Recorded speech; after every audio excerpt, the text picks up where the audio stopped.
নমস্কার, আমি বন্দনা। আমার কিচেনে আপনাদের সবাইকে স্বাগত জানাই। আবারও এসে হাজির হয়েছি ঘরোয়া উপকরণে এঁচোড় চিংড়ির একটি রেসিপি নিয়ে। দেখে নেওয়া যাক আজকের এই রেসিপিটি। চিংড়ি মাছ দিয়ে কচি এঁচোড় রান্না করতে এখানে আমি নিয়েছি একটা ছোটো সাইজের এঁচোড় আর নিয়েছি চিংড়ি মাছ। মাছ আমি খোসা ছাড়িয়ে পরিষ্কার করে ধুয়ে নিয়েছি। আমি মাথা সহই নিয়েছি, আপনারা চাইলে চিংড়ি মাছের মাথা বাদ দিয়ে দিতে পারেন। সবার প্রথমে আমি এঁচোড় কেটে নেব।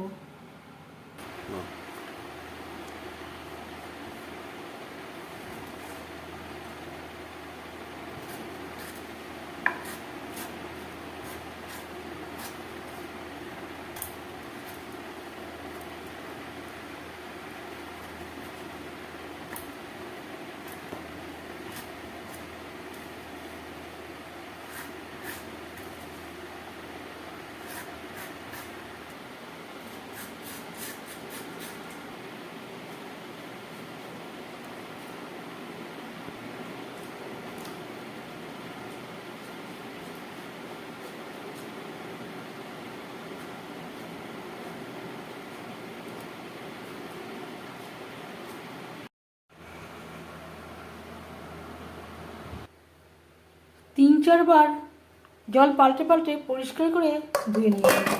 এবার আমি এঁচোড় সেদ্ধ করে নেব।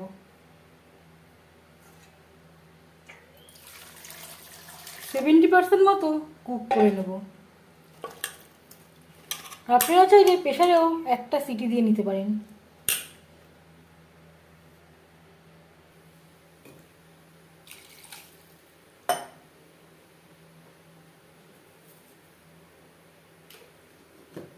পরিমাণ মতো লবণ, খুবই সামান্য পরিমাণে হলুদের গুঁড়ো,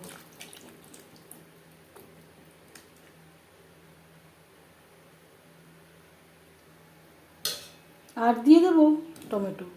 আমার এতগুলো লাগবে না, এখানে আমি অর্ধেকটা মতো ব্যবহার করব। এতে টমেটো একটু নরম হয়ে যাবে।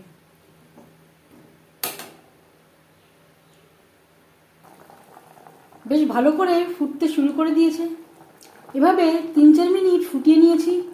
গ্যাসের ফ্লেমটাকে লোতে করে দেব। ঢাকনা চাপা দিয়ে 60-70% সেদ্ধ হওয়া পর্যন্ত অপেক্ষা করব।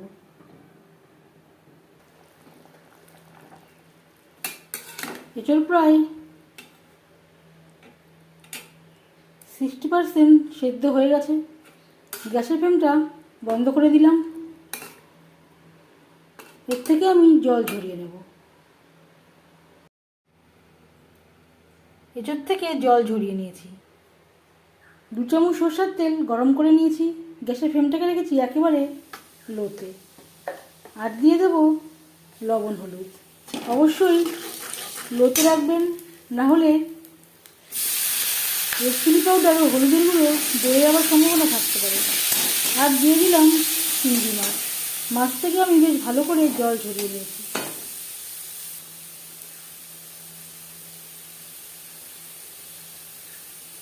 দিয়ে দেব স্বাদ মতো লবণ। 4-5 মিনিট হাই টু মিডিয়াম ফ্লেমে মাছ ভেজে নেব। 4-5 মিনিট মাছ ভেজে নিয়েছি। এর থেকে বেশি ভাজবার প্রয়োজন নেই। চিংড়ি মাছ যদি খুব বেশি অনেকটা সময় ধরে ভাজা হয় শক্ত হয়ে যায়।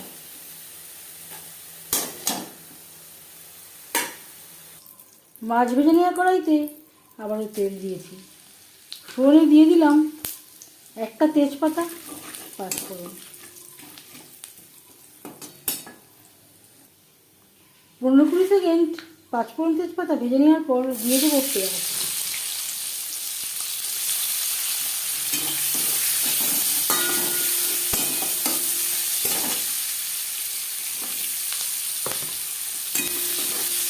এখানে আমি বড় সাইজের 2টো পেঁয়াজ কুচি করে অ্যাড করলাম।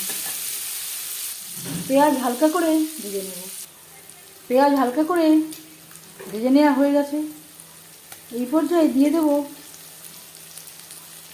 আদা কাঁচা লঙ্কার পেস্ট, আর লাগছে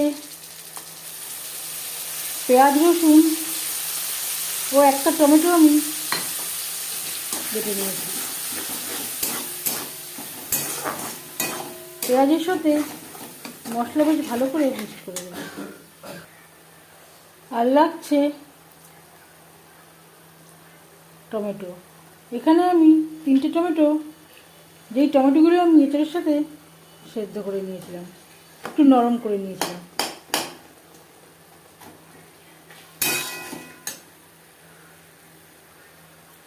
স্বাদ মতো লবণ, এর আগে একবার লবণের ব্যবহার করেছি, সেটা মাথায় রাখতে হবে। 1 টেবিল চামচ জিরের গুঁড়ো, পরিমাণ মতো হলুদের গুঁড়ো। মশলার সাথে গুঁড়ো মশলা বেশ ভালো করে মিক্সড করে দেব।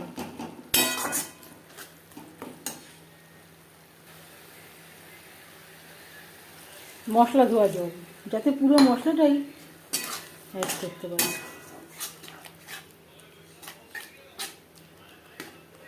4-5 মিনিট মশলা বেশ ভালো করে কষিয়ে নেব। 4-5 মিনিট মশলা কষিয়ে নেওয়ার পর দিয়ে দেব এঁচড়। মশলার সাথে এঁচড় বেশ ভালো করে মিক্সড করে দেব।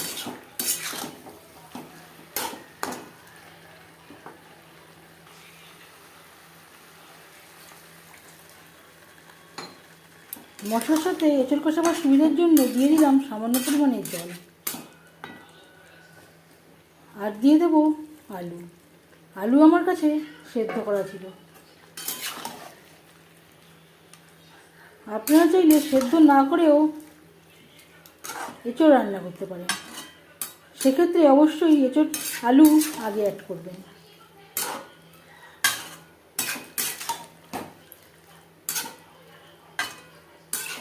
চার 5 মিনিট রান্না করে নেব। রান্নার স্বাদ অনেকটাই নির্ভর করে মশলা কষানোর উপর। লো ফ্লেমে যদি অনেকটা সময় ধরে মশলা কষানো যায়, রান্নার স্বাদ খুবই ভালো হয়।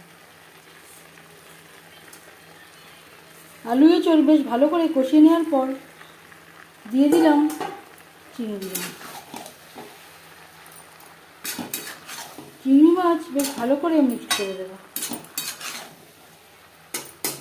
1-2 মিনিট নাড়াচাড়া করে নেওয়ার পর দিয়ে দেব জল। জল কতটা অ্যাড করবেন সেটা সম্পূর্ণ নির্ভর করছে আপনার উপর। এখানে আমি একটু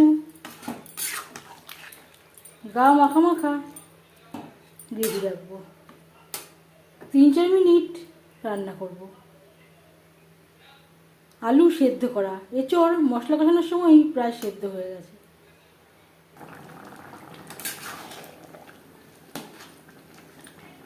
এবার যাচ্ছি ফাইনাল স্টেপে। সবশেষে দিয়ে দেব 1 চামচ গরম মশলা পাউডার। আমি আর ঘির ব্যবহার করছি না, আপনারা চাইলে ঘির ব্যবহারও করতে পারেন। যদি আপনারা অনুষ্ঠান বাড়ির স্টাইলে বানাতে চান, অবশ্যই ঘির ব্যবহার করবেন। স্বাদ অনুযায়ী চিনির ব্যবহারও করতে পারেন। 1-2 মিনিট নাড়াচাড়া করে নেওয়ার পর গ্যাসের ফ্লেমটা বন্ধ করে দেব।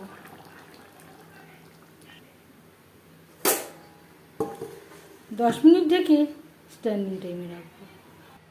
ঘরোয়া উপকরণে এঁচড় চিংড়ি রেডি।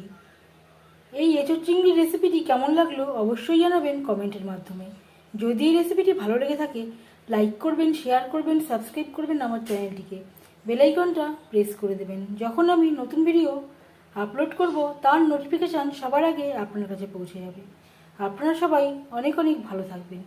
এই ভিডিওটি দেখার জন্য ধন্যবাদ।